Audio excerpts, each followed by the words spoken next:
역대하 12장 1절에서 8절 말씀까지 보도록 하겠습니다.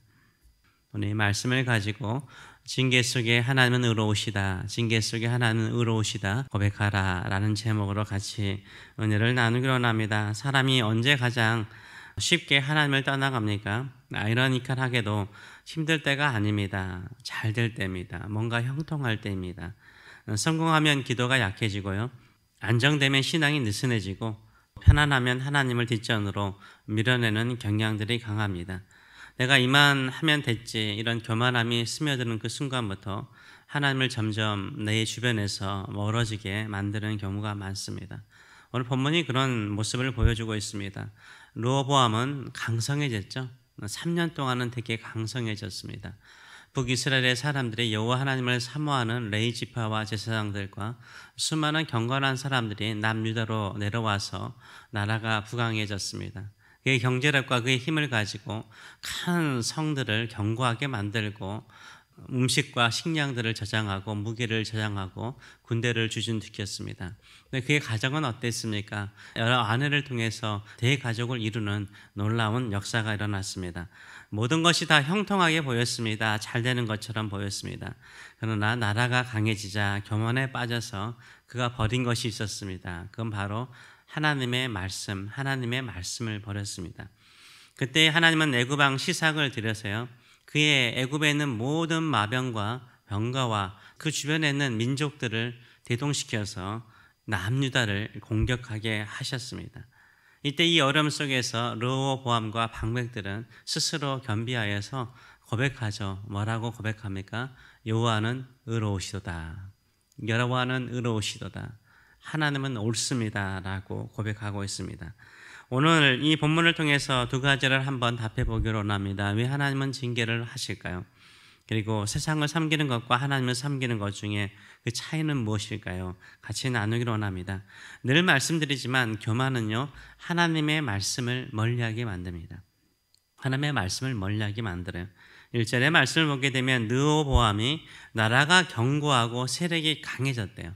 나라가 견고하고 강해짐에 여호와의 율법을 버려서 온 이스라엘이 그것을 따라 본받았다라고 말을 하고 있습니다. 지도자들이 하나님의 말씀을 멀리하고 버리기 시작하잖아요. 하나님의 말씀을 버리는 것이 하나님을 버리는 것이고요, 그런 모습들이 하나 둘씩 백성들에게 영향을 미쳐서 함께 타락하고 하나님을 멀리하는 것을 볼 수 있습니다. 문제는 그의 교만이 자신의 죄로 끝나는 것이 아니라 주변 사람들에게도 흘러간 것을 보게 됩니다. 한 사람의 교만함이요, 교회를 무너뜨리고 가정을 무너뜨리고 사회를 무너뜨릴 때가 참 많습니다. 그래서 우리가 무엇을 가까이 하고 있는가, 나의 생각과 나의 계획을 앞세워서 나아갈 때는 반드시 무너집니다. 겸손하고 겸비한 심령을 가지고 순종의 마음을 가지고 주의 말씀을 가까이 할 때 하나님께서 지키시고 보호하여 주시는 줄 믿습니다. 풍선은 바람이 불면 불수록 커지죠. 커지면 커질수록 작은 바늘에 쉽게 터질 때가 많습니다. 마찬가지입니다. 마음에 부풀어 오르는 풍선과 같은 교만함은요, 작은 일 하나에 터지는 경우가 참 많습니다. 우리가 더욱더 겸손한 마음으로 주께 나가기 위해서 주의 말씀을 가까이 하고 주를 가까이 하시는 저와 여러분 되시길 축원합니다. 또한 징계는 멸망이 아니라 회복의 초대라는 것을 우리가 늘 아실 것입니다. 애굽 왕 시삭, 이 당시에 왕 이름을 시삭이라고 불렀나 봐요. 그래서 애굽 왕 시삭이요 오죠. 그럴 때 선지자 스마야를 통해서 하나님께서 뭐라고 말씀하십니까? 너희가 나를 버렸으니 너희를 버려서 시삭의 손에 넘겼다라고 하나님께서 말씀하십니다. 하나님을 버리니까 하나님도 그들을 버리는 것을 볼 수 있습니다. 현대 그리스도인들도 많은 사람들이 그걸 모르더라고요. 자신들이 하나님을 버리고 나니까, 하나님이 버리니까 무능해지잖아요. 능력이 없어지잖아요.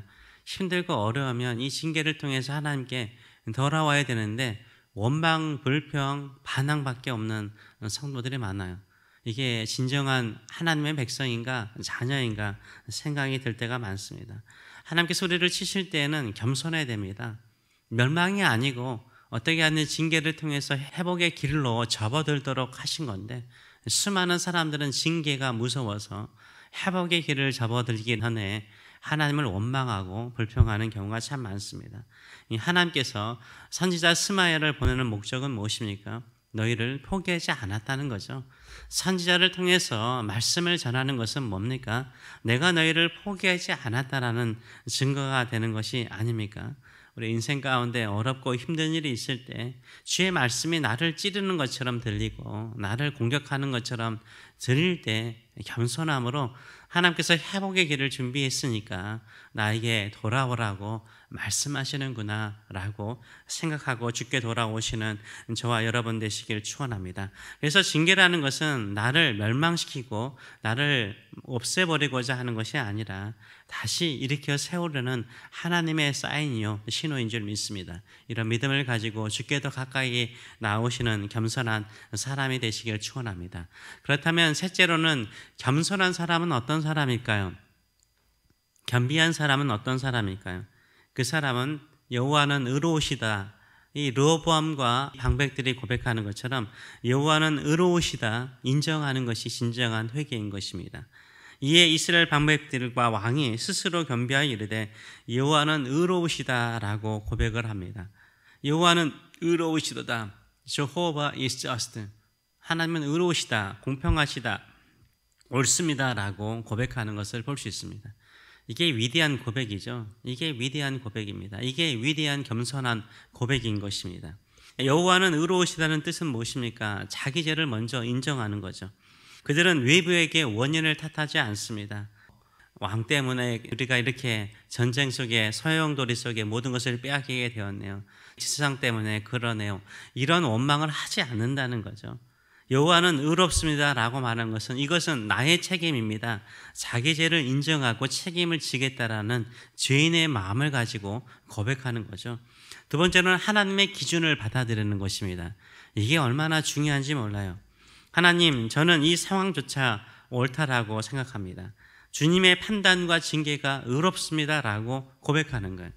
하나님께서 의롭고 나는 죄인이고 나는 잘못되었습니다 인정하는 것이 이 회개에서 얼마나 중요한지 몰라요. 그것이 하나님의 공평을 인정하는 것이고 하나님의 의로운 것을 인정함을 통해서 더 낮추는 자신의 모습인 것입니다. 둘째로는 주님은 의롭다라는 말은 무엇입니까? 그것은 바로 순종하겠다는 거죠. 주의 말씀에 순종하겠다, 주의 말씀을 따르겠다라는 의미를 가지고 있습니다. 신앙생활하면서 어렵고 힘듭니까? 이해가 되지 않습니까? 내 뜻대로 내 생각대로 되지 않아서 불평과 원망과 두려움이 생깁니까? 고백하세요. 그게 겸손한 마음입니다. 그 겸손한 말이 무엇입니까? 하나님은 옳습니다요. 하나님은 옳습니다. 하나님은 모든 것이 옳습니다. 징계 가운데, 고난 가운데, 질병 가운데, 어려움 가운데 있을 때 하나님은 옳습니다. 고백함을 통해서 겸비한 심령으로 하나님의 자비를 얻으시는 저와 여러분 되시길 축원합니다. 하나님은 이런 징계를 하신 목적이 있었습니다. 그 목적이 무엇입니까? 8절의 말씀을 보게 되면 그들이 시삭을 섬기게 하리니, 그 섬김을 통해서 고통을 좀 당하게 하는 거죠. 섬기게 하리니 그들이 나를 섬기는 것과 세상 나라를 섬기는 것이 어떤 차이가 있는지를 알게 하려 한다라고 말을 하고 있어요. 그렇죠. 하나님을 섬기는 것이 더 좋을까요? 아니면 세상 나라, 세상의 왕, 세상의 통치자를 섬기는 것이 훨씬 편할까요? 무엇이 더 쉽고 좋은 길이라고 생각을 하십니까? 하나님께서요, 고난과 역경을 주는 이유 중에 하나가 거기에 있어요.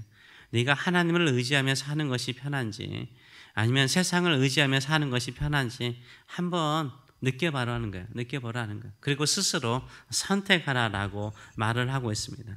하나님을 섬길 때는 하나님은 우리의 부족함과 연약함 속에도요, 은혜를 베푸시고요, 자유케 하시고요, 능력으로 채워주세요.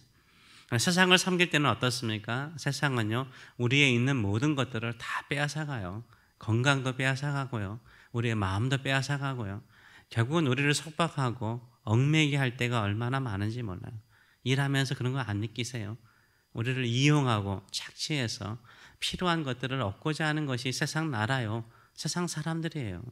거기에 속지 마시고 하나님을 섬기며 하나님이 주시는 은혜와 자유와 능력을 누려나가시는 저와 여러분 되시길 축원합니다.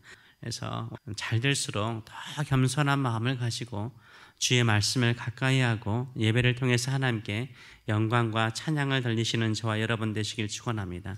징계는 멸망을 향한 것이 아니라 회복의 사인이라는 것을 기억하고 하나님은 의롭습니다. 우리의 겸손한 마음과 회개의 마음을 가지고 하나님이 나에게 어떠한 상황과 여건 속에 놓이게 하더라도 주님은 의롭습니다. 하시는 일은 옳습니다 라고 고백하시는 저와 여러분 되시길 축원합니다. 하나님을 섬기는 것이 세상을 섬기는 것보다 훨씬 은혜롭고 자유롭고 평화롭습니다. 하나님을 섬기는 이 기쁨을 누려나가시고 하나님의 회복을 경험하시는 저와 여러분 되시길 축원합니다. 기도하겠습니다. 살아계신 하나님 아버지, 우리의 교만함을 용서하여 주시옵소서. 우리의 고집을 용서하여 주시옵소서. 늘 우리의 기준으로 살고자 하는 우리의 어리석음을 용서하여 주시옵소서.